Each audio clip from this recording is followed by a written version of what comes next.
Last July's deadly flooding in the Texas Hill Country are asking state lawmakers to block the camp's reopening next month. Kaylee Hunt from member station KUT reports.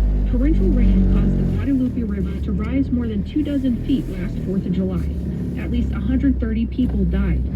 At Camp Mystic, 25 campers and 2 counselors were killed from floodwaters into the site. One of those campers was Mallory Lytle's 8-year-old daughter, Kellyanne.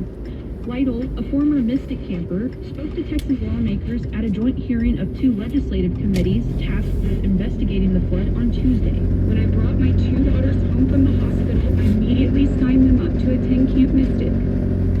I never knew signing that Mystic application was signing Kellyanne's death certificate.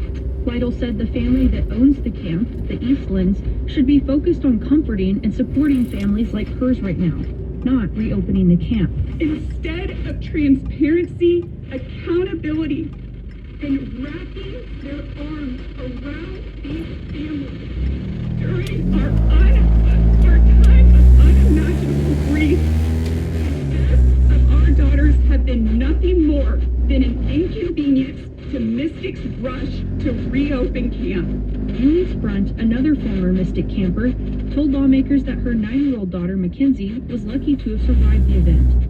Mackenzie was swept nearly a mile downriver from the camp by floodwaters before eventually being found clinging onto a tree by strangers. Sprunt criticized the Eastland family for what she said was a lack of emergency preparedness. They were not equipped to care for traumatized children. They were not equipped to keep them alive. And now the plan still feels like going forward, it's more dependent on prayers than safety plans. Earlier in the day, the Eastlands acknowledged to lawmakers that, in hindsight, they were not prepared for last summer's flood. In his testimony, Richard Eastland, one of the camp's owners, said his family has gone, quote, above and beyond the state's required safety measures. State health officials told lawmakers on Tuesday the camp is also under an internal investigation after hundreds of complaints were filed against it following last summer's 27 deaths. The campus said it is cooperating with investigators.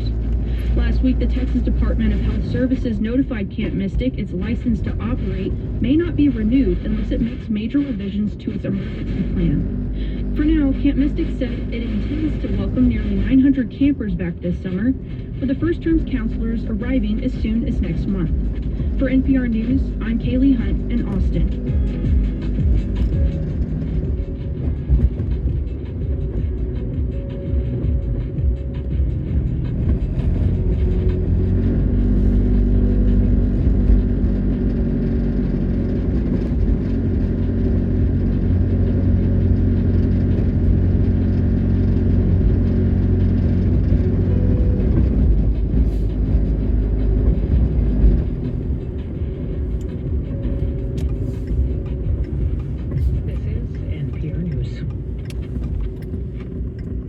WHYY is supported by our members and the Philadelphia Orchestra, performing jazz icon and Pulitzer Prize-winning composer Wynton Marsalis's Fifth Symphony, dubbed Liberty. The Jazz at Lincoln Orchestra with Wynton Marsalis will perform alongside the Philadelphia Orchestra in this world premiere. Also on the program, Beethoven's Melodic Seventh Symphony. 3 performances, May 28th, 30th, and 31st. Tickets at philorc.org. That's philorc.org.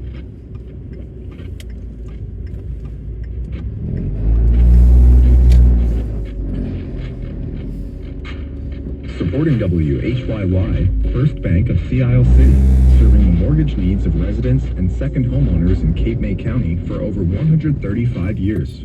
First Bank of Sea Isle City, member FDIC, equal housing lender.